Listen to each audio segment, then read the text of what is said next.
Hi friends, welcome to Safiya சமையல். இன்றைக்கி அருமையான ஒரு சோளத்தை வச்சு ஒரு சாதம் தாங்க செய்ய போகிறோம்.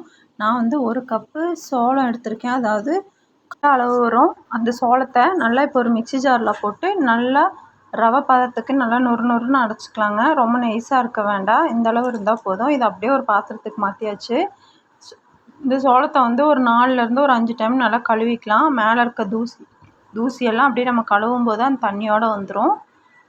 இப்போ நல்லா தண்ணி ஊற்றி நல்லா அலாசி கையிலேயே இந்த மாதிரி நல்லா பிணைஞ்சுட்டு கழுவிக்கலாங்க. ஒரு 4லேருந்து ஒரு 5 டைம் கழுவிக்கலாம். கழுவிட்டு பார்க்கலாம். காலையில் பிரேக்ஃபாஸ்ட்டாகவும் ஒரு சாப்பிட்டுக்கலாங்க, இல்லைன்னா மத்தியானம் லஞ்சுக்கும் இது சாப்பிட்டுக்கலாம். ரொம்ப டேஸ்ட்டாக இருக்கும், உடம்புக்கும் ரொம்ப நல்லது. இந்த அடிக்கிற வெயிலுக்கு இந்த மாதிரி வாரத்தில் ஒரு முறையாவது நம்ம மில்லட்டில் வச்சு நம்ம செஞ்சு சாப்பிட்டு பார்க்கணும். ரொம்ப நல்லதுங்க உடம்புக்கு.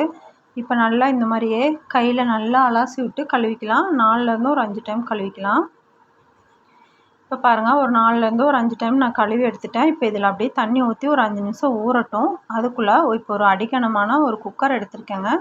நான் 1 டம்ளர் சோளம் எடுத்திருக்கேன். அதுக்கு 4 டம்ளர் தண்ணி நான் சேர்த்துக்கிறேன். இப்போ 4 டம்ளர் தண்ணி வச்சுக்கலாங்க. இந்த தண்ணி வந்து நல்லா கொதித்து வரும்போது நம்ம சோளத்தை உள்ளே சேர்த்துக்கலாம். இப்போ தண்ணி ஊற்றியாச்சு. தண்ணி ஊற்றி நம்ம இப்போ ஸ்டவ் ஆன் பண்ணி இந்த குக்கரை வச்சுக்கலாம். குக்கரை வச்சுட்டு நல்லா தண்ணி கொதித்து வரும் பாருங்கள். அந்த டைமில் நம்ம எடுத்துருக்க அந்த சோளத்தை வந்து உள்ளே சேர்த்துக்கலாம். இப்போ தண்ணி நல்லா கொதிச்சிருச்சு. இந்த ஸ்டேஜில் இப்போ நான் அரைச்சி எடுத்து வச்சுருக்கேன் இல்லைங்களா சோளம், அதை உள்ளே சேர்த்திட்டு இப்போ இதுக்கு தேவையான அளவு உப்பு போட்டுக்கலாம். உப்பு போட்டு நல்லா கலந்துக்கிட்டே இருக்கணும், கலக்கி விட்டே இருக்கணும். இந்த தண்ணியிலே வந்து ஒரு அரை பதத்துக்கு நல்லா நம்ம சோளம் வெந்ததும் அதுக்கப்புறமா நம்ம குக்கர் மூடி விசில் போட்டு ஒரு 6 விசில் விட்டு எடுத்துக்கலாங்க.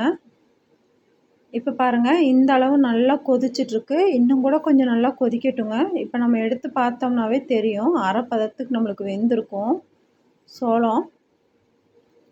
நல்லா கலந்துக்கிட்டே இருக்கலாங்க. இப்போ ஓரளவுக்கு நல்லா வெந்துருச்சு. இப்போ ஒரு மூடி போட்டு மூடி வச்சுட்டு இப்போ நல்லா விசில் விட்டுட்டு பார்க்கலாம்.